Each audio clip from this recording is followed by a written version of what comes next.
गुरुर्ब्रह्मा गुरुर्विष्णुर् गुरुर्ब्रह्मा गुरुर्विष्णुर् गुरुर्देवो महेश्वरः गुरुर्देवो महेश्वरः गुरुसाक्षात् परब्रह्म गुरुर्साक्षात् परब्रह्म तस्मै श्री गुरवे नमः तस्मै श्री गुरवे नमः। ॐ नमो भगवते वासुदेवाय ॐ नमो भगवते वासुदेवाय ॐ नमो भगवते वासुदेवाय ॐ नमो भगवते वासुदेवाय ॐ नमो भगवते वासुदेवाय वासुदेवाय वासुदेवाय। प्रेम से बोलो श्री कृष्ण भगवान की जय, भोलेनाथ भंडारी की जय। एक बार बोल दो ना, राधे राधे कृष्णम कृष्णम। मित्रों, प्यारे प्यारे बच्चों, भक्तों, श्री हरि सचित्र श्री भागवत सुधा सागर सुख सागर भगवान वेद व्यास कृत श्रीमद् भागवत 12 सखंदों की सरल हिंदी व्याख्या श्लोक सहित प्रस्तुति की जा रही है। आचार्य श्री राजेंद्र कुमार सूर्यवंशी भगवान श्री कृष्ण के चरणों की धूल उनके शिष्य के मुख के द्वारा इस अमृतवाणी का पान कीजिए, यज्ञ का प्रसाद ग्रहण कीजिए। प्रेम से बोलो श्री कृष्ण भगवान की जय। एक बार बोल दो ना, राधे राधे। श्री मद् भागवत षष्ठ सखंड या छठा सखंड का छठा अध्याय आज हम शुरू करने जा रहे हैं। 5वें अध्याय में श्री सुखदेव जी ने कहा था कि परीक्षित संत शिरोमणि देवऋषि नारद ने बहुत अच्छा कहकर 10 का शाप स्वीकार कर लिया। संसार में बस साधुता इसी का नाम है कि बदला लेने की शक्ति रहने पर भी दूसरों का किया हुआ उपकार सह लिया जाए। तो दूसरों का भी जो अपकार होता है उसको सहना चाहिए, मानना चाहिए। तो प्रेम से बोलो श्री कृष्ण भगवान की जय। छठा अध्याय हम शुरू करने जा रहे हैं। दक्ष प्रजापति की 60 कन्याओं के वंश का वर्णन। मतलब जो दक्ष थे उनकी तो पता नहीं कितने ही मतलब उनके अब आगे उनके 10,000 पुत्र थे, फिर 1,000 पुत्र हुए, उसके बाद फिर वो 30 कन्याएं हुई, फिर उनके बाद उनकी आगे की 60 कन्याओं का विशेष वर्णन है।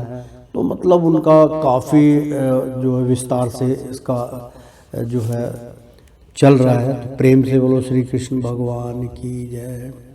तो श्री सुखदेव जी कहते हैं, परीक्षित, तदंतर ब्रह्मा जी के बहुत अन्योन्य विनय करने पर दक्ष प्रजापति ने अपनी पत्नी अक्षवनी के गर्भ से 60 कन्याएं उत्पन्न की। वे सभी अपने पिता दक्ष से बहुत प्रेम करती थी। दक्ष प्रजापति ने उनमें से 10 कन्याएं धर्म को, 13 कश्यप को, 27 चंद्रमा को, 2 भूत को, 2 अंगारी को, 2 कृष्ण को और शेष 4 तक्षण नामधारी कश्यप को ही व्याधि। परीक्षित, तुम इन 10 कन्याओं और इनकी संतानों के नाम मुझसे सुनो। इन्हीं की वंश परंपरा तीनों लोकों में फैली हुई है। प्रेम से बोलो श्री नारायण की जय। धर्म की 10 पत्नियां थी, भानु, लंबा, ककुंभ, जामी, विश्वा, साध्या, मृतवती, वसु, मुहूर्ता और सखंडलपा। इनके पुत्रों के नाम सुनो। राजन, भानु का पुत्र देवऋषभ और उसका इंद्रसेन था। लंबा का पुत्र हुआ विधोत और उनके मेघगण। ककुभ का पुत्र हुआ संकट, उसका कीकट और कीकट के पुत्र हुए पृथ्वी के संपूर्ण दुर्गों किलों के अभिमानी देवता। जामी के पुत्र का नाम था स्वर्ग और उसका पुत्र हुआ नंदी। विश्वा के विश्वदेव हुए, उनके कोई संतान ना हुई। साध्या से साध्या गण हुए और उनका पुत्र हुआ अर्थ सिद्धि। मरुतत्वती के 2 पुत्र हुए, मरुतत्वान और जयंत भगवान वासुदेव के अंश हैं, जिन्हें लोग उपेंद्र भी कहते हैं। मुहूर्तों से मुहूर्त के अभिमानी देवता उत्पन्न हुए। ये अपने अपने मुहूर्त में जीवों को उनके कर्म अनुसार फल देते हैं। संकल्पा का पुत्र हुआ संकल्प और उसका काम। वासु के पुत्र 8 वसु हुए, उनके नाम मुझसे सुनो। द्रोण, प्राण, ध्रुव, अर्क, अग्नि, दोष, वसु और विभासु। द्रोण की पत्नी का नाम अभिमति। इससे हर्ष, शोक, भय आदि के अभिमानी देवता उत्पन्न हुए। प्राण की पत्नी ऊर्जस्रवस्ती के गर्भ से स आयु और प्रोजव नाम के 3 पुत्र हुए। ध्रुव की पत्नी धरणी ने अनेक नगरों के अभिमानी देवता उत्पन्न किए। अक्र की पत्नी वासना के गर्भ से तरस, तृष्णा आदि पुत्र हुए। अग्नि नामक वासु की पत्नी धारा के गर्भ से दर्वणिक आदि बहुत से पुत्र उत्पन्न हुए। कृतिका पुत्र सखंद भी अग्नि से ही उत्पन्न हुए, उनमें विशाख आदि का जन्म हुआ। दोष की पत्नी असरवरी के गर्भ से शिशुमार का जन्म हुआ, वह भगवान का कला अवतार थे। वसु की पत्नी अग्नि रस्सी से शिल्प कला के अधिपति विश्वकर्मा जी हुए। विश्वकर्मा की उनकी भार्या कीर्ति के गर्भ से चासुत्र मदमु हुए और उनके पुत्र विश्वदेव एवं साध्यगण हुए। विभाव सुकी पत्नी उषा से 3 पुत्र हुए, वयुष्ठ, रोचिष्ठ और आताप। उनमें से आताप के 25 दिवस नामक पुत्र हुआ। उसी के कारण सब जीव अपने अपने कार्यों में लगे रहते हैं। प्रेम से बोलो शिव भगवान की जय। भूत की पत्नी दक्ष नंदिनी रूपा पाने ने कोटि कोटि रुद्र गण उत्पन्न किए। इनमें रैवत, आज, भव, भीम, वाम, उग्र, वर्षा, कपि, अजेकपाद, अहि, बुद्धन्य, बहुरूप और महान, ये 11 मुख्य हैं। भूत की दूसरी पत्नी भूता से भयंकर भूत और विनाक आदि का जन्म हुआ। ये सब 11वें प्रधान रुद्र महान के पार्षद हुए। अंगिरा प्रजापति की प्रथम पत्नी सावधाने ने पितृगण को उत्पन्न किया और दूसरी पत्नी सती ने अर्थ विड्रगरस नामक वेद को ही पुत्र रूप में स्वीकार कर लिया। कृष्यास्त्र की पत्नी अच्चरी ने ध्रुमकेश का जन्म हुआ और घिष्णा से 4 पुत्र हुए, वेदशिरा, देवल, कायून और मनु। तक्षरा नामधारी कश्यप की 4 स्त्रियां थी, विनता, कद्रु, पंत्रगी और यामिनी। पंत्रगी ने से पक्षियों का और यामिनी से सलभों पतंगों का जन्म हुआ। विनाता के पुत्र गरुड़ हुए, ये ही भगवान विष्णु के वाहन हैं। विनाता के ही दूसरे पुत्र अरुण हैं, जो भगवान सूर्य के सारथी है। कर्दू से अनेकों नाग उत्पन्न हुए। परीक्षित, कृतिका का आदि 27 नक्षत्र विभानी देवियां चंद्रमा की पत्नियां हैं। रोहिणी से विशेष प्रेम करने के कारण चंद्रमा को दक्ष ने शाप दे दिया, जिससे उन्हें क्षय रोग हो गया था। उन्हें कोई संतान नहीं हुई। उन्होंने दक्ष को फिर से प्रश्न करने कृष्ण पक्ष की क्षीण कलाओं के शुक्ल पक्ष में पूर्ण होने का वर तो प्राप्त कर लिया, परंतु नक्षत्र अभिमानी देवियों से उन्हें कोई संतान ना हुई। अब तुम कश्यप पत्नियों के मंगलमय नाम सुनो। वे लोक माताएं हैं, उन्हीं से यह सारी सृष्टि उत्पन्न हुई है। उनके नाम है अदिति, दिति, दनु, काष्ठा, अरिष्टा, सुरसा, ईला, मुनि, क्रोधवसा, त्रमा, सुरभि, शर्मा और तिमी। इनमें तिमी के पुत्र है जलचर, जंतु और शर्मा के बाघ आदि हिंसक जीव उत्पन्न हुए। सुरभि के पुत्र है भैंस, गाय तथा दूसरे 2 खुर वाले पशु। त्रमा की संतान है बाज, गिद्ध आदि शिकारी पक्षी। मुनि से अप्सराएं उत्पन्न हुई। क्रोध वसा के पुत्र हुए सांप, बिच्छू आदि विषैले जंतु। ईला से वृक्ष, लता आदि पृथ्वी में उत्पन्न होने वाली वनस्पतियां और सुरसा से यातुधान राक्षस। अरिष्टा से गंधर्व और काष्ठा से घोड़े आदि 1 खुर वाले पशु उत्पन्न हुए। दनु के 61 पुत्र हुए।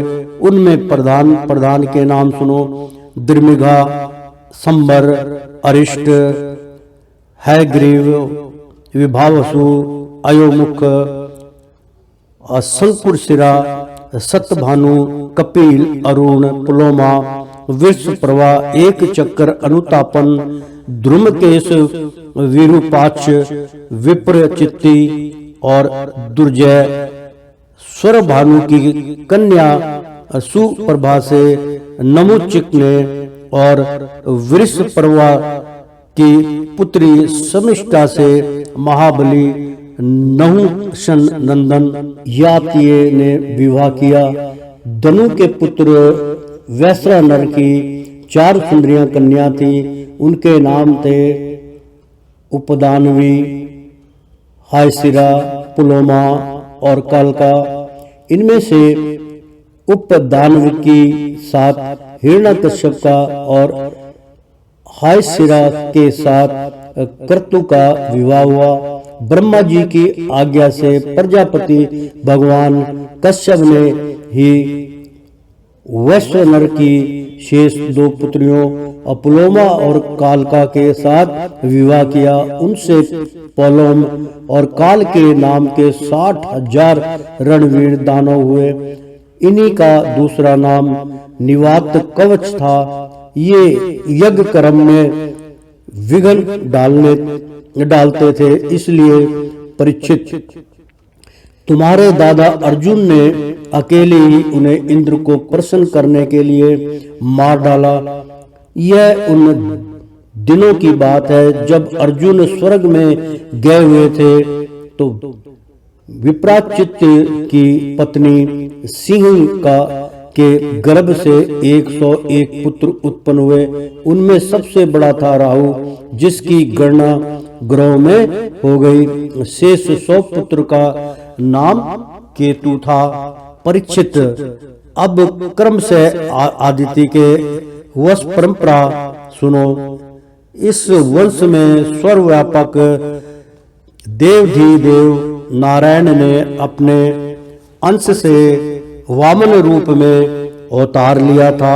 आदित्य के पुत्र थे विवस्वान, अर्म्या, पूषा, तवषा, सविता, भग, दाता, धाता, विधाता, वरुण, मित्र, इंद्र और त्रिविक्रम, वामन, यही 12 आदित्य कहलाए।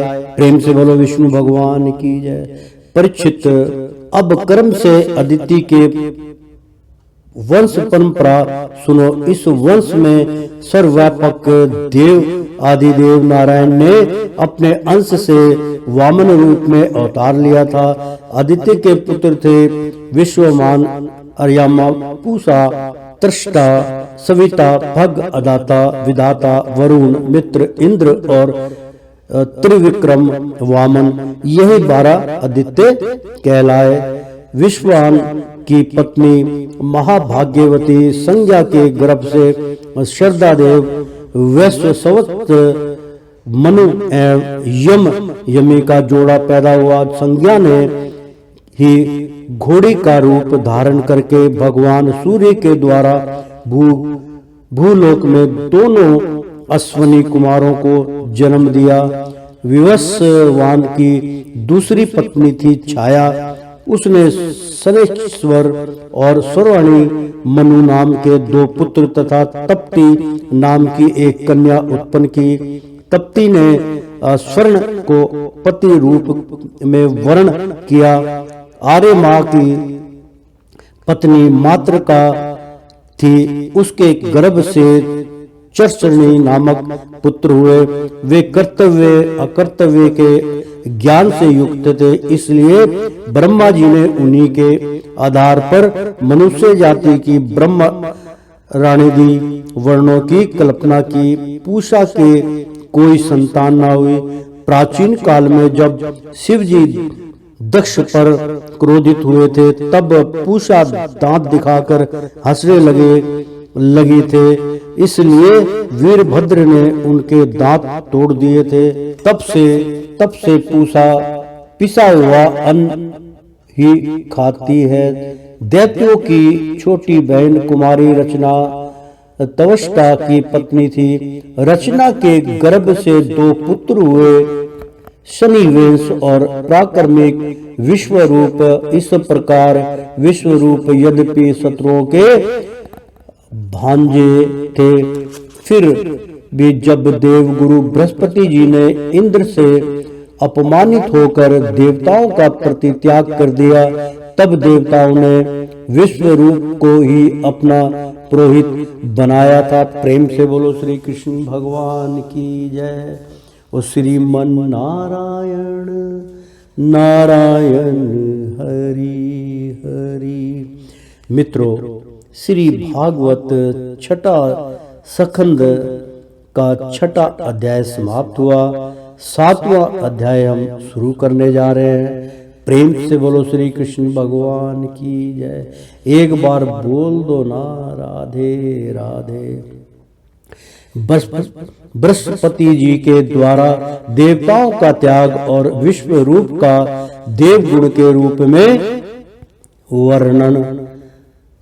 राजा परीक्षित ने पूछा, भगवान देवा आचार्य बृहस्पति जी ने अपने प्रिय शिष्य देवताओं को किस कारण त्याग दिया था? देवताओं ने अपने गुरुदेव का ऐसा कौन सा अपराध कर दिया था? आप कृपा करके मुझे बतलाइए। मित्रों, बहुत ही सुंदर प्रश्न, इसको ध्यान से सुनिएगा। उच्चारण अर्थात राजा परीक्षित ने पूछा, भगवान देवाचार्य बृहस्पति जी ने, यानी कि वो गुरु थे बृहस्पति, तो बृहस्पति जी ने अपने प्रिय शिष्य देवताओं को किस कारण त्याग दिया था? यानी कि शिष्यों से क्या अपराध होता है जो गुरु को उनका त्याग करना पड़ता है? मित्रों, ध्यान पूर्वक सुनिएगा। देवताओं ने अपने गुरुदेव का ऐसा कौन सा अपराध कर दिया था? आप कृपा करके मुझे बतलाइए। तो मित्रों, ध्यान से सुनिए, आप भी ऐसी गलती मत करना। गुरु का अपमान, तिरस्कार कहीं पे भी कथा के माध्यम में, चाहे अपने मन के माध्यम में अपराधी है। तो प्रेम से बोलिए श्री कृष्ण भगवान की जय। श्री सुखदेव जी ने कहा, राजन, इंद्र को त्रिलोकी का ऐश्वर्य पाकर घमंड हो गया था। इस घमंड के कारण वे धर्म मर्यादा का, सदाचार का उल्लंघन करने लगे थे। एक दिन की बात है, वे भरी सभा में अपनी पत्नी साची के साथ ऊंचे सिंहासन पर बैठे हुए थे। 49 मरुदगण, 8 वसु, 11 रुद्र, आदित्य ऋषभुग गण, विश्वदेव, साध्य गण और दोनों अश्विनी कुमार उनकी सेवा में उपस्थित थे। सिद्ध चारण, गंधर्व, ब्रह्मवादी मुनिगण, विद्याधर, अप्सराएं, किन्नर, पक्षी और नाग उनकी सेवा और स्तुति कर रहे थे। सब और ललित स्वर से देवराज इंद्र की कीर्ति का गान हो रहा था। ऊपर की ओर चंद्रमंडल के समान सुंदर श्वेत छत्र शोभायामान था। चंवर, पंखे आदि महाराजोचित सामग्रियां यथास्थान सुसज्जित थी। इस दिव्य समाज में देवराज बड़े ही सुशोभित हो रहे थे। इसी समय देवराज इंद्र और समस्त देवताओं के परम आचार्य श्री बृहस्पति जी वहां आए। उन्हें सुर असुर सभी नमस्कार करते हैं। इंद्र ने देख लिया कि वे सभा में आए हैं, परंतु वे ना तो खड़े हुए और ना आसन आदि देकर गुरु का सत्कार ही किया। यहाँ तक कि वे अपने आसन से हिले डुले तक नहीं। त्रिकालदर्शी समर्थ बृहस्पति जी ने देखा कि यह ऐश्वर्य मद का दोष है। बस वे झटपट वहां से निकलकर चुपचाप अपने घर चले गए और चले आए। परीक्षित उसी समय देवराज इंद्र को चेतन हुआ। वे समझ गए कि मैंने अपने गुरुदेव की अवहेलना की है। वे भरी सभा में स्वयं ही अपनी निंदा करने लगे। हाय हाय, बड़े खेद की बात है कि भरी सभा में मूर्खतावश मैंने ऐश्वर्य के नशे में चूर होकर अपने गुरुदेव का तिरस्कार कर दिया। सचमुच मेरा यह कर्म अत्यंत निंदनीय है। भला कौन विवेकी पुरुष इस स्वर्ग की राजलक्ष्मी को पाने की इच्छा करेगा। देखो तो सही, आज इसने मुझे देवराज को भी असुरों के से रजोगुण भाव से भर दिया। जो लोग यह कहते हैं कि सार्वभौम राज सिंहासन पर बैठा हुआ सम्राट किसी के आने पर राज सिंहासन से ना उठे, वे धर्म का वास्तविक स्वरूप नहीं जानते। ऐसा उपदेश करने वाले कुमार्ग की ओर ले जाने वाले हैं। ये स्वयं घोर नरक में गिरते हैं। उनकी बात पर जो लोग विश्वास करते हैं वे पत्थर की नाव की तरह डूब जाते हैं। मेरे गुरुदेव बृहस्पति जी ज्ञान के अथाह समुद्र हैं। मैंने बड़ी स्कंठ था कि अब मैं उनके चरणों में अपना माथा टेक कर उन्हें मांगूंगा और मनाऊंगा। परीक्षित, देवराज इंद्र इस प्रकार सोच ही रहे थे कि भगवान बृहस्पति जी अपने घर से निकलकर योग बल से अंतर ध्यान हो गए। देवराज इंद्र ने अपने गुरुदेव को बहुत ढूंढवाया, परंतु उनका कहीं पता ना चला। तब वे गुरु के बिना अनेक को सुरक्षित ना समझकर देवताओं के साथ अपनी बुद्धि के अनुसार स्वर्ग की रक्षा का उपाय सोचने लगे, परंतु वे कुछ भी सोच ना सके। उनका चित्त अशांत ही बना रहा। परीक्षित, दैत्यों को भी देवगुरु बृहस्पति और देवराज इंद्र की अनबन का पता लग गया। तब उन मदोमंत और अतातई असुरों ने अपने गुरु शुक्राचार्य के आदेश अनुसार देवताओं पर विजय पाने के लिए धावा बोल दिया।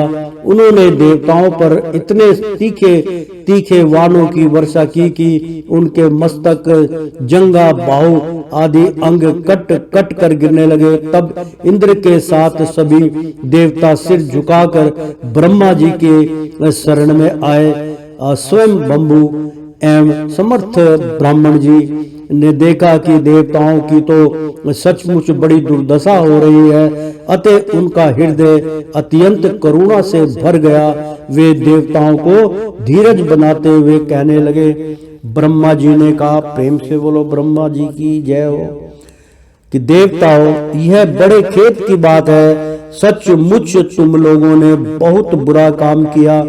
हरे हरे तुम लोगों ने ऐश्वर्य के मद से अंधे होकर ब्रह्म ज्ञानी, वेदज्ञ एवं संयमी ब्राह्मण का सत्कार नहीं किया। देवताओं, तुम्हारी उसी अनिति का यह फल है कि आज समुद्रीशाली होने पर भी तुम्हें अपने निर्बल शत्रुओं के सामने नीचा दिखना पड़ रहा। देवराज, देखो, तुम्हारे शत्रु भी पहले अपने गुरुदेव शुक्राचार्य का तिरस्कार करने के कारण अत्यंत निर्बल हो गए थे, परंतु अब भक्ति भाव से उनकी आराधना करके वे फिर धन जन से संपन्न हो गए थे और हो गए हैं। देवताओं, मुझे तो ऐसा मालूम पड़ रहा है कि शुक्राचार्य को अपना आद्य देव मानने वाले ये दैत्य लोग कुछ दिनों में मेरा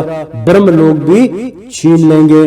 भृगुवंशियों ने इन्हें अत्र शास्त्र की पूरी शिक्षा दे रखी है। ये जो कुछ करना चाहते हैं उसका भेद तुम लोगों को नहीं मिल पाता। उनकी सलाह बहुत गुप्त होती है। ऐसी स्थिति में वे स्वर्ग को तो समझते ही क्या है, वे चाहे जिस लोक को जीत सकते हैं। सच है, जो श्रेष्ठ मनुष्य ब्राह्मण गोविंद और गौवों के अपना स्वर्ग सब मानते हैं और जिन पर उनकी कृपा रहती है, उनका कभी अमंगल नहीं होता। इसलिए अब तुम लोग शीघ्र ही त्वष्टा के पुत्र विश्वरूप के पास जाओ और उन्हीं की सेवा करो।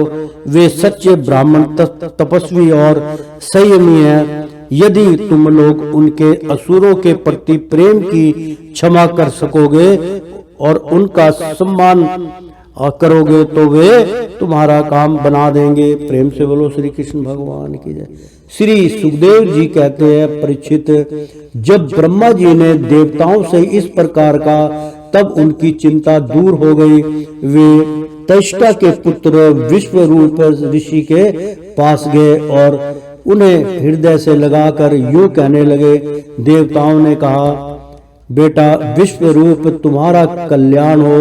हम तुम्हारे आश्रम पर अतिथि के रूप में आए हैं। हम इस प्रकार एक प्रकार से तुम्हारे पितृ हैं, इसलिए तुम हम लोगों की संयोग चित्त अभिलाषा पूर्ण करो। जिन्हें संतान हो गई हो, उन सत्य पुत्रों का भी सबसे बड़ा धर्म यही है कि वे अपने पिता तथा अन्य गुरुजनों की सेवा करें। फिर जो ब्रह्मचारी है उनके लिए तो कहना ही क्या है। वत्स आचार्य वेद की पिता ब्रह्मा जी की, भाई इंद्र की और माता साक्षात पृथ्वी की मूर्ति होती है। इसी प्रकार बहन दया की अतिथि, धर्म की अभ्यागत, अग्नि की और जगत के सभी प्राणी अपनी आत्मा की ही मूर्ति आत्म स्वरूप होते हैं। पुत्र, हम तुम्हारे पितर हैं। इस समय शत्रुओं ने हमें जीत लिया है। हम बड़े दुखी हो रहे हैं। तुम अपने तपोबल से हमारा यह दुख दरिद्र पराजय टाल दो।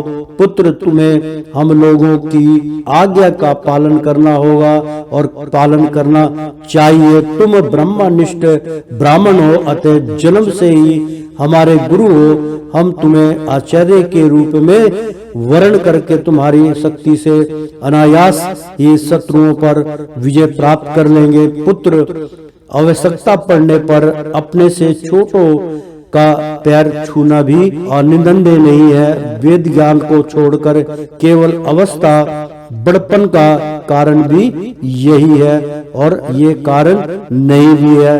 तो शुरू से एक देव जी कहते हैं, परीक्षित, जब देवताओं ने इस प्रकार विश्व रूप से पुरोहिती करने की प्रार्थना की, तब परम तपस्वी विश्व रूप ने प्रसन्न होकर उनसे अत्यंत प्रिय और मधुर शब्दों में कहा।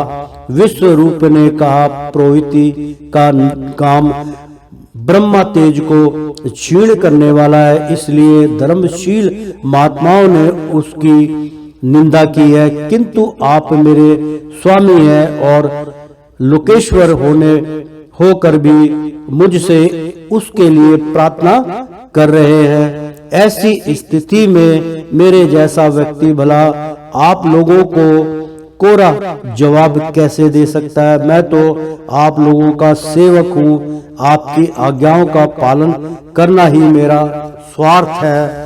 देवगण, हम आकर्षण हैं। खेती कट जाने पर अथवा अनाज की हाट उठ जाने पर उसमें से गिरे हुए कुछ दाने चुन लाते हैं और उसी से अपने देव कार्य तथा पितृ कार्य संपन्न कर लेते हैं।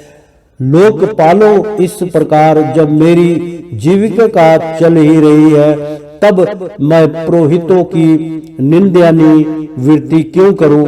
उससे तो केवल वे ही लोग प्रसन्न होते हैं जिनकी बुद्धि बिगड़ गई है। जो कर्म आप लोग मुझसे कराना चाहते हैं वह निंदनीय है, फिर भी मैं आपके काम से मुंह नहीं मोड़ सकता, क्योंकि आप लोगों की मांग ही कितनी है। इसलिए आप लोगों का मनोरथ मैं तन मन धन से पूरा करूंगा। श्री सुखदेव जी कहते हैं, परीक्षित, विश्व रूप बड़े तपस्वी थे। देवताओं से ऐसी प्रतिज्ञा करके उनके वर्ण करने पर वे बड़ी लगन के साथ उनकी पुरोहिती करने लगे। यद्यपि शुक्राचार्य ने अपने नीति बल से असुरों की संपत्ति सुरक्षित कर दी थी, फिर भी समर्थ विश्व रूप ने वैष्णवी विधा के प्रभाव से उनके वह संपत्ति छीन कर देवराज इंद्र को दिला दी। राजन, जिस विधा से सुरक्षित होकर इंद्र ने असुरों की सेना पर विजय प्राप्त की थी, उसका उदार बुद्धि विश्व रूप ने ही उन्हें उपदेश किया था। प्रेम से बोलो श्री कृष्ण भगवान की जय। और श्रीमन नारायण नारायण हरि हरि। एक बार बोल दो ना, राधे राधे। श्रीमद् भागवत का छठा स्कंद का 7वां अध्याय समाप्त हुआ। 8वां अध्याय हम शुरू करने जा रहे हैं। नारायण कवच का उपदेश। राजा परीक्षित ने पूछा, भगवान, देवराज इंद्र ने जिससे सुरक्षित होकर शत्रुओं की चतुर्घिणी की सेना को खेल खेल में अनायासी जीत कर त्रिलोकी की राज लक्ष्मी का उपभोग किया, आप उस नारायण कवच को मुझे सुनाइए और यह भी बतलाइए कि उन्होंने मुझसे सुरक्षित होकर रणभूमि में किस प्रकार आक्रमणकारी शत्रुओं पर विजय प्राप्त की। श्री सुखदेव जी ने कहा, परीक्षित, जब देवताओं ने विश्व रूप को पुरोहित बना लिया, तब देवराज इंद्र के प्रसन्न करने पर विश्व रूप ने उन्हें नारायण कवच का उपदेश किया। तुम एकाग्र चित्त से उसका स्मरण करो। विश्व रूप ने कहा, देवराज इंद्र भय का अवसर उपस्थित होने पर नारायण कवच धारण करके अपने शरीर की रक्षा कर लेनी चाहिए। उसकी विधि यही है कि पहले हाथ पैर धोकर आचमन करें, फिर हाथ में कुश की पवित्रति धारण करके उत्तर मुंह बैठ जाएं। उसके बाद कवच धारण प्रयत्न और कुछ न बोलने का निश्चय करके पवित्रता से ओम नमो नारायण और ओम नमो भगवते वासुदेवाय इन मंत्रों के द्वारा हृदय आदि अंडन्यास तथा अंडयशक्ति कर न्यास करें। पहले ओम नमो नारायण इन अष्टाक्षर मंत्र के ओम आदि 8 अक्षरों का क्रम से पैरों, घुटनों, जांघों, पेट, हृदय, वक्ष स्थल, मुख और सिर में न्यास करें अथवा पूर्व तक मन के मकार से लेकर ओम कारवर्त 8 अक्षरों का सिर से आरंभ करके उन्हीं 8 अंगों में विपरीत क्रम से न्यास करें। तदंतर ओम नमो भगवते वासुदेवाय इस द्वारसा शक्कर मंत्र के यानी कि 2 अक्षरों के मंत्र से इस द्वादश छत्र मंत्र के ओम आदि 12 अक्षरों का दाई तर्जनी से बाएं तर्जनी तक दोनों हाथ की 8 उंगलियों और दोनों अंगूठों को 2-2 गांठों में न्यास करें। फिर ओम विष्णु में नमो इस मंत्र के पहले अक्षर ओम का हृदय में वी का ब्रह्म ग्रंथ में सु का भौव के बीच में रण का चीटी में वे का नेत्रों में दोनों नेत्रों में और ना का शरीर की सब गांठों में न्यास करे। तदंतर ओम माँ अस्त्राय फट कहकर दिगंबंद करे। इस प्रकार न्यास करने से इस विधि को जानने वाला पुरुष मंत्र स्वरूप हो जाता है। इसके बाद समग्र ऐश्वर्य, धर्म, यश, लक्ष्मी, ज्ञान और वैराग्य से परिपूर्ण इष्ट देव भगवान का ध्यान करें और अपने को भी तद रूप की चिंतन करें। तत्पश्चात विधा, तेज और तप स्वरूप इस कवच का पाठ करें। भगवान श्री गरुड़ जी पीठ पर अपने चरण कमल रखे हुए हैं। अड़ी मदी 8 सिद्धियां उनकी सेवा कर रही हैं। 8 हाथों में शंख, चक्र, ढाल, तलवार, गदा, बाण, धनुष और पास फंदा धारण किए हुए हैं। वे ही ओमकार स्वरूप प्रभु सब प्रकार से सब ओर से मेरी रक्षा करें। मत्स्य मूर्ति भगवान जल के भीतर जल जंतुओं से और वरुण के पास से मेरी रक्षा करें। माया से ब्रह्मचारी का रूप धारण करने वाले वामन भगवान स्थल पर और विश्व रूप श्री चित्र विक्रम भगवान आकाश में मेरी रक्षा करें। जिनके घोर अट्टहास से सब दिशाएं गूंज उठी थी और गर्भवती दैत्य पत्नियों के गर्भ गिर गए थे। वे दैत्य युद्ध पतियों के शत्रु भगवान नरसिंह किले, जंगल, रणभूमि आदि विकट स्थानों में मेरी रक्षा करे। अपनी दाढ़ों पर पृथ्वी को धारण करने वाले यज्ञ मूर्ति 12 भगवान मार्ग में पशु पर परशुराम जी पर्वतों के शिखर पर और लक्ष्मण के सहित भरत के बड़े भाई भगवान रामचंद्र प्रवास के समय मेरी रक्षा करें। भगवान नारायण मारण, मोहन, मैं आदि भयंकर अभिचारों और सब प्रकार के प्रमादों से मेरी रक्षा करें। सृष्टि श्रेष्ठ नर गर्भ से योगेश्वर भगवान दत्तात्रेय योग के विघ्नों से और त्रिगुणी धीपति भगवान कपिल कर्म बंधनों से मेरी रक्षा करें। परम महर्षि सनत कुमार कामदेव से हाय ग्रीव भगवान मार्ग में चलते समय देव मूर्तियों को नमस्कार आदि ना करने के अपराध से देव ऋषि नारद सेवा प्राधाओं से और भगवान कच्छप सब प्रकार के नरकों से मेरी रक्षा करें। भगवान धनत्री कुपथे से जितेंद्र इंद्रियां भगवान ऋषि देव सुख दुख आदि भयदात्मक इंद्रियों दुर्दशों से यज्ञ भगवान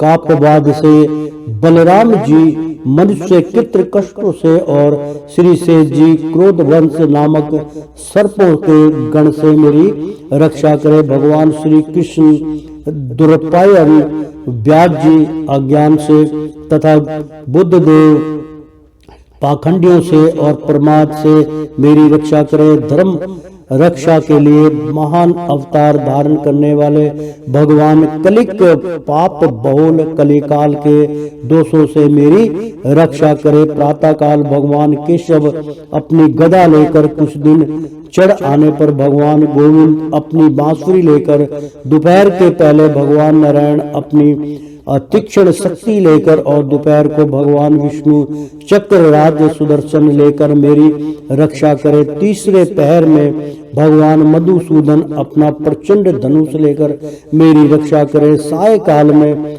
ब्रह्मा और त्रिमूर्तिधारी माधव सूर्यास्त के बाद ऋषिकेश अर्ध रात्रि के पूर्व तथा अर्ध रात्रि के समय अकेले भगवान पर्दनाभ मेरी रक्षा करें। रात्रि के पिछले प्रहार में श्री वत्सला तक्षण श्री हरि, उषा काल में खंडकधारी भगवान जनार्दन, सूर्य देव से पूर्व श्री दामोदर और संपूर्ण संध्याओं में काल मूर्ति भगवान विशेश्वर मेरी रक्षा करें। सुदर्शन आपका आकार चक्र रथ के पहिए की तरह है। आपके किनारे का भाग प्रतिकालीन अग्नि के समान अत्यंत तीव्र है। आप भगवान की प्रेरणा से सब ओर घूमते रहते हैं। जैसे आग वायु की सहायता से सूखे घास फूस को जला डालती है, वैसे ही आप हमारी शत्रु सेना को शीघ्र से शीघ्र जला दीजिए। कौमोद की गदा, आपसे छूटने वाली चिंगारियों का सपस वज्र के समान असहा है। आप भगवान अजीत की प्रिया है और मैं उनका सेवक हूँ, इसलिए आप कुष्मांड, विनायक, यक्ष, राक्षस, भूत और प्रेत आदि ग्रहों को अभी कुचल डालिए तथा मेरे शत्रुओं को चूर चूर कर दीजिए।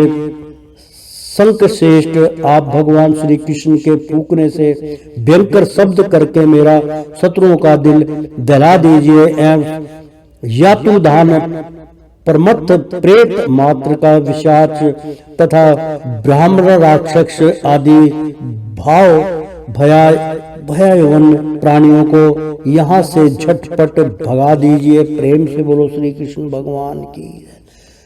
अर्थात मित्रों, शंख श्रेष्ठ, आप भगवान श्री कृष्ण के फूंकने से भयंकर शब्द करके मेरे शत्रुओं का दिल दहला दीजिए। एवं यातुधान, प्रथम प्रेत मात्र का पिशाच तथा ब्रह्म, राक्षस आदि भयावन ने प्राणियों को यहाँ से झटपट भगा दीजिए। प्रेम से बोलो श्री कृष्ण भगवान की। भगवान की प्यारी तलवार, आपकी धार बहुत ही तीक्ष्ण है।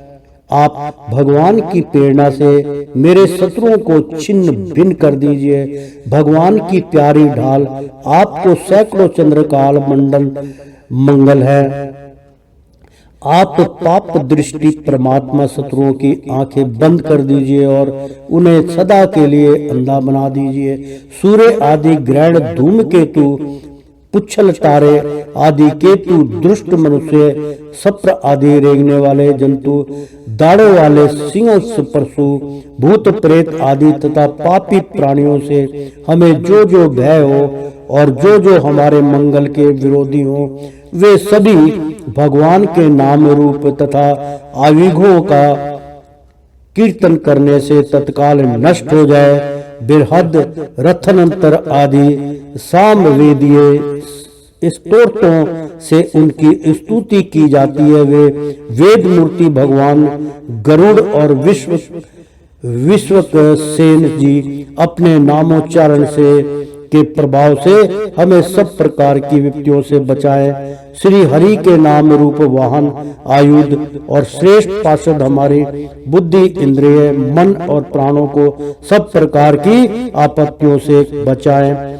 जितना भी कार्य अथवा कारण रूप जगत है वह वास्तव में भगवान ही है। इस सत्य के प्रभाव से हमारे सारे उपद्रव नष्ट हो जाए। जो लोग ब्रह्मा और आत्मा की एकता का अनुभव कर चुके हैं, उनकी दृष्टि में भगवान का स्वरूप समस्त विकल्प भेदों से रहित है। फिर भी वे अपनी माया शक्ति के द्वारा भूषण, आयुध और रूप नामक शक्तियों को धारण करते हैं। यह बात निश्चित रूप से सत्य है। इस कारण सर्वव्यापक भगवान श्री हरि सदा सर्वत्र सब रूपों के हमारी रक्षा करें, जो अपने भयंकर हताश से सब लोगों के भय को भगा देते हैं और अपने तेज से सबका देश ग्रस लेते हैं। वे भगवान नरसिंह दिशा विदास में नीचे ऊपर बाहर भीतर सब और हमारी रक्षा करें। देवराज इंद्र, मैंने तुम्हें यह नारायण कवच सुना दिया। इस कवच से तुम अपने को सुरक्षित कर लो। बस फिर तुम अनायास ही सब दैत्य युद्धपतियों के जीत लोगे। इस नारायण कवच को धारण करने वाले पुरुष, जिनको भी अपने नेत्रों से देख लेता अथवा पैर से छू देता है, वह तत्काल समस्त भाव से युक्त मुक्त हो जाता है। जो इस वैष्णवी विधा को धारण कर लेता है, उसे राजा, डाकू, प्रेत, पिशाच आदि और बाघ आदि हिंसक जीवों से कभी किसी प्रकार का भय नहीं होता। देवराज, प्राचीन काल की बात है, एक कौशिक गोत्री ब्राह्मण ने इस विधा को धारण करके योग धारण से अपना शरीर मरुभूमि में त्याग दिया। जहाँ उसे ब्राह्मण का शरीर पड़ा था, उसके ऊपर से एक दी गंधर्व राज चित्ररथ अपनी स्त्रियों के साथ विमान पर बैठकर निकले।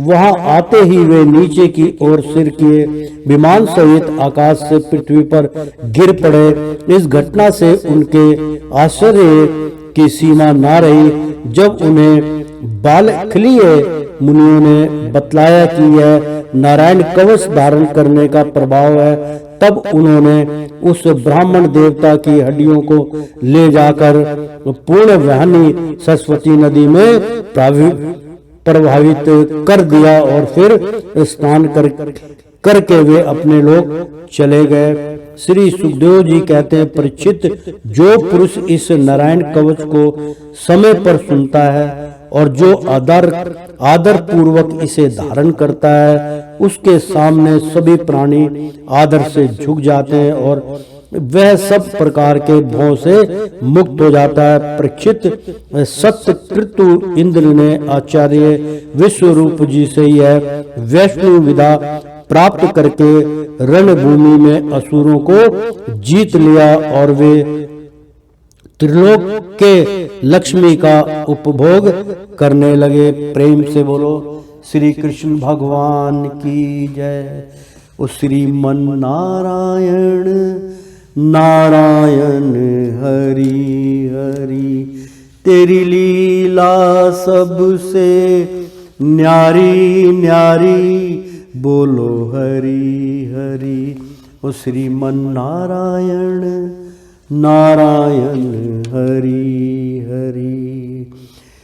प्रेम से बोलो श्री कृष्ण भगवान की जय। मित्रों, बहुत सुंदर जो कल्याणकारी है वो नारायण का महामंत्र इसमें उच्चारण किया गया है। ध्यान से इस प्रसंग को सुनेंगे और सारे पापों से आप मुक्त हो जाएंगे। अर्थात मित्रों, मैं थोड़ा सा उच्चारण करके आपको बतलाता हूँ। 32 प्रकार के सेवा अपराध माने गए हैं। सवारी पर चढ़कर अथवा पैरों में खड़ाऊ पहनकर श्री भगवान के मंदिर में जाना। दूसरा, रथ यात्रा, जन्माष्टमी आदि उत्सवों का ना करना या उनके दर्शन ना करना। तीसरा, श्री मूर्ति के दर्शन करके प्रणाम ना करना।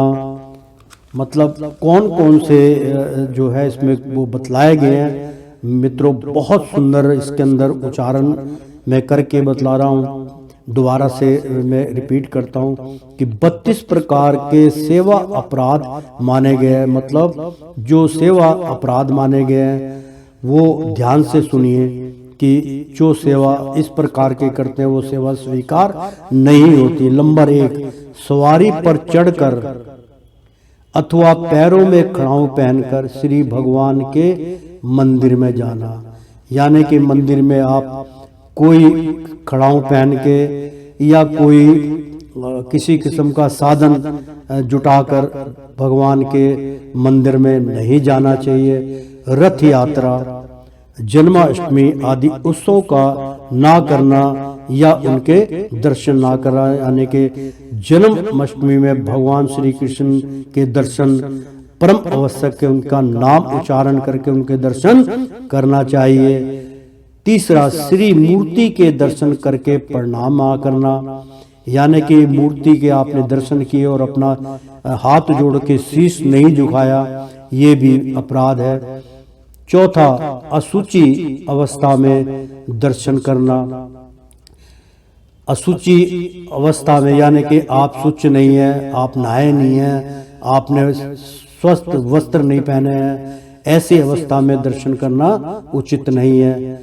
पांचवा, एक हाथ से प्रणाम करना, दोनों हाथ जोड़ के प्रणाम करना चाहिए। छठा, परिक्रमा करते समय भगवान के सामने आकर कुछ ना रुककर फिर परिक्रमा करना अथवा केवल सामने ही परिक्रमा करते रहना। यानी कि कई बार हम भगवान के समक्ष सामने खड़े होके उनका सुमरण करते हैं, उनका नाम करते हैं, उनकी परिक्रमा करते हैं। तो इसमें जो है वो बतलाया गया कि परिक्रमा करते समय भगवान के सामने आकर, जब भगवान का सामना आता है परिक्रमा करते कुछ ना रुककर भी परिक्रमा करना। अथवा यानी कि जब वो आते हैं वहाँ रुक के उनको प्रणाम कीजिए और परिक्रमा करना। अथवा केवल सामने ही परिक्रमा करते रहना, यानी कि उनके सामने ही चक्कर काटते रहना। कई लोग वहीं पे घूमते रहते हैं, ऐसा नहीं करना चाहिए। सातवां, श्री भगवान के श्री विग्रह के सामने पैर पसाकर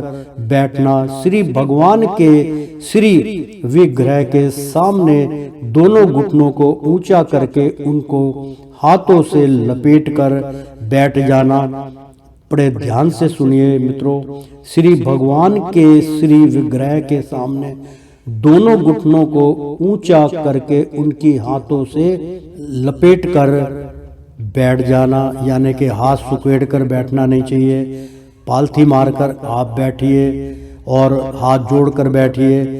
तो नवा, श्री भगवान के श्री विग्रह के सामने सोना, भगवान के समक्ष नहीं सोना चाहिए। श्री भगवान के श्री विग्रह यानी कि जब आप भगवान का नाम लेते हैं वहाँ निंद्रा नहीं आनी चाहिए। श्री भगवान के श्री विग्रह के सामने भोजन करना, मतलब भगवान के मंदिर में बैठकर उनके समक्ष भोजन नहीं करना चाहिए। श्री भगवान के श्री विग्रह के सामने झूठ बोलना ये महापाप है। भगवान के दरबार में झूठ नहीं बोलना चाहिए।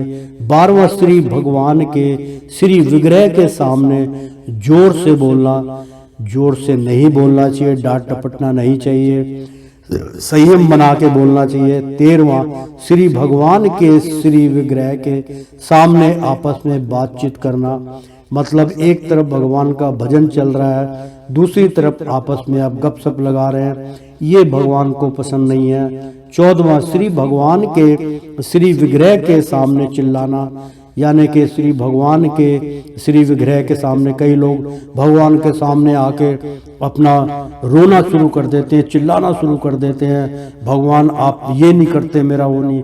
इस तरीके का नहीं करना चाहिए, भगवान रुष्ट हो जाते हैं। श्री भगवान के श्री विग्रह के सामने कलह करना यानी कि उनके सामने कल्पना, उनके सामने विग्रह करना, उनके सामने ऐसे शिविग्रह नहीं करने चाहिए। 16वां, श्री आप वहाँ पर श्री भगवान के श्री विग्रह के सामने कलह नहीं, यानी कि वहाँ किसी प्रकार का कलेश बाजी, आपस में मुठभेड़ यानी कि पंडितों से लड़ाई, या वहाँ पे उपस्थित गण आपस में भाइयों से कोई ऊंचा बोलना, आपने ये नहीं किया, ऐसा भगवान रुष्ट हो जाते हैं, नहीं करना चाहिए। श्री भगवान के श्री विग्रह के सामने किसी को पीड़ा देना यानी कि उनके सामने किसी को यातनाएं नहीं देनी चाहिए। 17वां, श्री भगवान के श्री विग्रह के सामने किसी पर अनुग्रह करना यानी किसी के ऊपर बहुत उनको भगवान के समीप बैठ के भाषण देना, अनुग्रह करना, उसको कुछ समझाना या अपने आप, तो भगवान रुष्ट हो जाते हैं, ऐसा नहीं करना चाहिए। बाहर जाके आप जो मर्जी कीजिए। श्री भगवान के श्री विग्रह के सामने किसी को निष्ठुर वचन बोलना यानी कि ऐसा कठोर वचन कभी मंदिर में नहीं बोलना चाहिए। श्री भगवान के श्री विग्रह के सामने कंबल से सारा शरीर ढक लेना, मतलब भगवान से कई लोग जो है पूरे शरीर को ढक के फिर उनकी याचना करते हैं, तो श्री भगवान के श्री विग्रह के सामने कंबल से सारा शरीर ढक लेना नहीं ढकना चाहिए, भगवान प्रसन्न नहीं होते। श्री भगवान के श्री विग्रह के सामने दूसरों की निंदा करना यानी कि दूसरों की निंदा नहीं करना चाहिए, सब कुछ भूल के भगवान का सुमिरन करना चाहिए। 21वां, श्री भगवान के श्री विग्रह के सामने दूसरों की स्तुति करना यानी कि दूसरों की स्तुति, मान लीजिए आप भगवान श्री कृष्ण के मंदिर में और स्तुति किसी पैर पैगंबर की कर रही हैं, नहीं करना चाहिए। वहां बैठ के केवल जो इष्ट हैं उन्हीं की आराधना करना चाहिए, नहीं तो दूसरे रुष्ट हो जाते। मान लीजिए मैं बैठा हूँ भगवान श्री कृष्ण के मंदिर में और सुमरन कर रहा हूँ मैं बजरंग बली का, तो वो बजरंग बली नाराज हो जाते हैं कि मैं जिनकी सेवा करता हूँ उनको छोड़ के ये मेरे पीछे क्यों भाग रहा है, इसलिए किसी दूसरे की स्तुति नहीं करना चाहिए। श्री भगवान के श्री विग्रह के सामने अश्लील शब्द बोलना यानी कि गंदी बातें नहीं बोलना चाहिए। 23वां, श्री भगवान के श्री विग्रह के सामने आधो वायु का त्याग नहीं करना चाहिए। मित्रों, बहुत सुंदर प्रसंग चल रहा है। 23वें में भगवान के बारे में बतलाते कि श्री भगवान के श्री विग्रह मतलब भगवान के स्थान के ऊपर आप किसी प्रकार का अधो वायु का यानी कि गंदी गैस को नहीं छोड़नी चाहिए, बाहर चले जाना चाहिए। ऐसी अवस्था हो तो उसको रोकथाम करके नहा धो के खाली पेट भगवान के दरबार में जाना चाहिए। अगर आपके पेट में गैस बन रही है, कुछ ऐसी दिक्कत हो, तो भगवान के द्वार से बाहर ही आप उसका त्याग कीजिए, करना चाहिए। तो 24वां, शक्ति रहते हुए भी गौण अर्थात शक्ति रहते हुए भी गौण अर्थात सामान्य उपचारों से भगवान की सेवा पूजा करना यानी कि आप बहुत शक्तिशाली है और अपनी शक्तियों का भगवान के मंदिर में या भगवान के सामने उसका उपचारों से यानी कि आप उनको शक्ति से दिखा रहे हैं अपनी, ऐसा भगवान की सेवा में नहीं पूजना चाहिए। श्री भगवान को निवेदित किए बिना किसी भी वस्तु का व्यंजन आदि के लिए देना यानी कि श्री भगवान को निवेदित किए बिना मतलब भगवान को चढ़ाए बिना प्रसाद की वस्तु या किसी चीज को बिना भोग लगाए वस्तु का व्यंजन आदि के द्वारा मैं इसका उच्चारण करता हूँ। श्री भगवान को निवेदित किए बिना किसी भी वस्तु खाना पीना यानी कि भगवान के जब तक भोग ना लगाएं तब तक आप किसी को कोई प्रसाद मत दीजिए, वहाँ खाना पीना नहीं बटना चाहिए।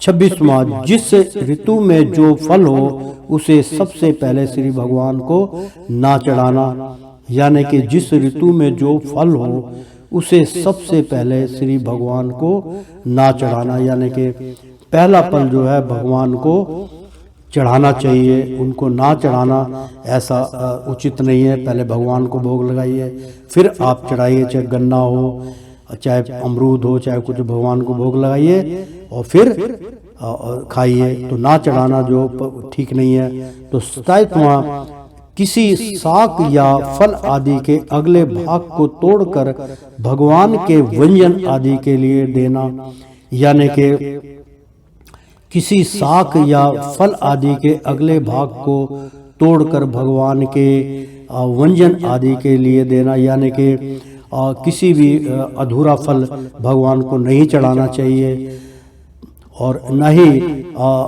व्यंजन आदि के लिए देना चाहिए। तो श्री भगवान के श्री विवेक ग्रह को पीठ देकर बैठना, श्री भगवान के श्री विग्रह को, यानी कि भगवान को हमेशा अपनी पीठ मत दिखाइए। भगवान रुष्ट हो जाते हैं, पीठ दिखा के भागने वाली बात होती है। इसलिए सामने बैठ के उनकी स्तुति कीजिए। भगवान के बिल्कुल सामने ना बैठ के उनके साइड में बैठिए, उत्तर दिशा में या पूरब दिशा में, जिस तरफ उनका जो है, जिस तरफ भगवान की पीठ है, मान लीजिए उनकी पीठ जो है पूरब की तरफ है और मुख हमारी तरफ है, तो पीठ उनकी पूरब की तरफ हो गई, तो मुख जो है पश्चिम की ओर हो गया। तो इस प्रकार से वो पूरब दिशा ही मानी जाती है। लेकिन आप उत्तर दिशा में या दक्षिण दिशा में बैठकर उनका उच्चारण कीजिए, वो फलदायक होता है। तो 29वां, श्री भगवान के श्री विग्रह के सामने दूसरे किसी को भी प्रणाम नहीं करना चाहिए। मतलब श्री भगवान के श्री विग्रह के सामने दूसरे किसी को भी प्रणाम नहीं करना चाहिए। भगवान है तो भगवान को ही आप प्रणाम कीजिए। गुरुदेव की यानी कि 30वां इसमें बहुत सुंदर है। गुरुदेव की अभ्यर्थता यानी कि अभ्यर्थना, कुशल, प्रसन्न और उनका सत्वन ना करना, यानी कि गुरुदेव की यर्थना, कुशल, प्रसन्न और उनका सत्वन ना करना, यानी कि भगवान के सामने गुरुदेव का मान सम्मान करना, उनका अध्यर्थना यानी कि अभ्यर्थना, उसके बारे में बोलना और कुशल कामना करनी है, प्रसन्न और उनका सत्वन ना करना। कोई अच्छी प्रसन्नता कीजिए गुरु की। हमारे गुरुदेव इतने, मतलब एक सत्संग की बात यहाँ हो रही है, तो अपने मुख से अपनी प्रशंसा करना, अपने मुख से अपनी प्रशंसा नहीं करनी चाहिए मित्रों। तो 32वां, किसी भी देवता की निंदा नहीं करनी चाहिए। बहुत सुंदर प्रसंग, प्रेम से बोलो श्री कृष्ण भगवान की जय। ओ श्रीमन नारायण नारायण हरि हरि, तेरी लीला सबसे न्यारी न्यारी, बोलो हरि हरि। ओ श्रीमन नारायण नारायण हरि हरि। एक बार बोल दो ना, राधे राधे कृष्णम कृष्णम, भोलेनाथ भंडारी की जय। समस्त गुरुओं की जय, ऋषि मुनियों की जय। प्रेम से बोलो नारद मुनि भगवान की जय। ब्रह्मा विष्णु महेश्वरा की जय। बहुत सुंदर आज का प्रसंग था मित्रों। संतुष्टि प्राप्त कीजिए। प्रेम से बोलिए श्री कृष्ण भगवान की जय, विष्णु नारायण की जय।